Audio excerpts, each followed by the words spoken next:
Hi, I'm Artie Dance, and welcome to this movie review.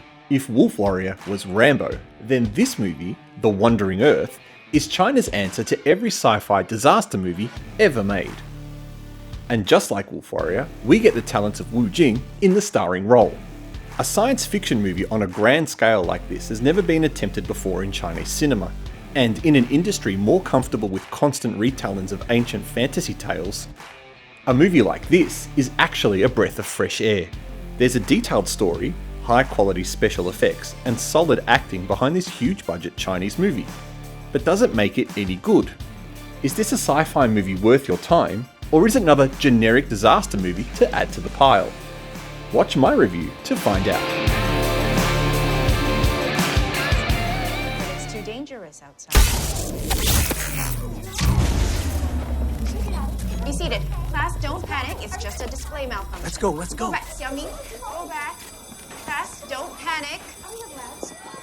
Begin evacuating the school. Did you do this? Shut up, let's go.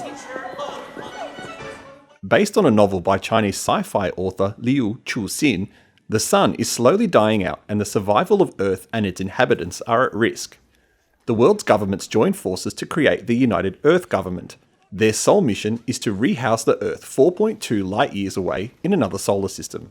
Using some complex science that goes way over my head, the intention is to blast Earth all the way to Jupiter and then use its gravitational pull to redirect the Earth. It's a mission that's estimated to take 2,500 years, over 100 generations. Yes, you heard me right. The plan is to relocate the actual planet from one solar system to another. And all of this by using a series of thrusters and engines designed to stop the rotation of the Earth and move it in the right direction. If you actually understand any of that, you're doing far better than me. I filed the story in the far-fetched basket and sat down to just enjoy the film. And depending on your love of disaster sci-fi movies, will depend on how much you enjoy this.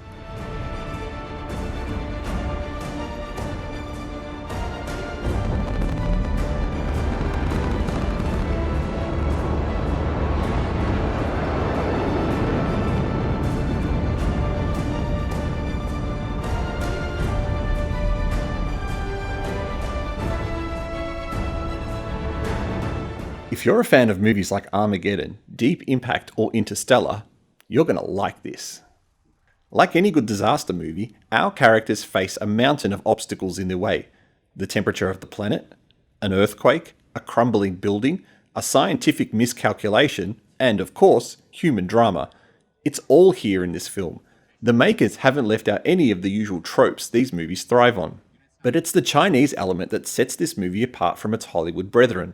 With this massive shift in global cinema demographics from Western markets to the emerging Chinese market, this movie has positioned itself to be the standard for Chinese sci-fi movies, and is the movie all future Chinese sci-fi movies will be compared to.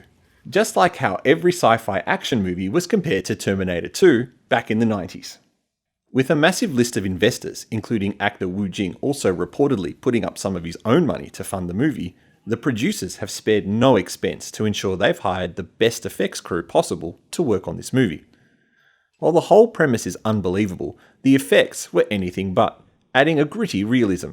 Shots of a desolate, abandoned Shanghai are instantly recognisable by the famous Pearl Tower, while the underground cities where all the remaining population of Earth live give off an almost cyberpunk vibe, just without all the body augmentation.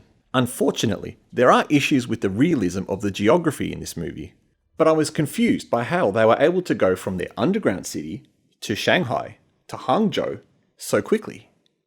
Even when you consider there's no traffic anymore. But what really struck a nerve was when the characters were required to travel from Shanghai to Indonesia, and seemingly did it in a matter of a few moments. On top of the whole ridiculous premise of the film, this was the one thing that broke the immersion for me. I understand that moving a whole planet using thrusters is unbelievable, and I don't question it because it's a movie. But when I know that to get from Shanghai to Indonesia is more than just a 30-minute drive, that irritates me. For those hoping to see Jing reprise his action hero status he continued with Wolf Warrior, you'll be sorely disappointed to know that he is confined to a space station for the entire film. And for fans of Kubrick's 2001 A Space Odyssey, he is stuck on the station with a sassy talking AI called Moss, who definitely gives off HAL type vibes. Driver Han Zhang.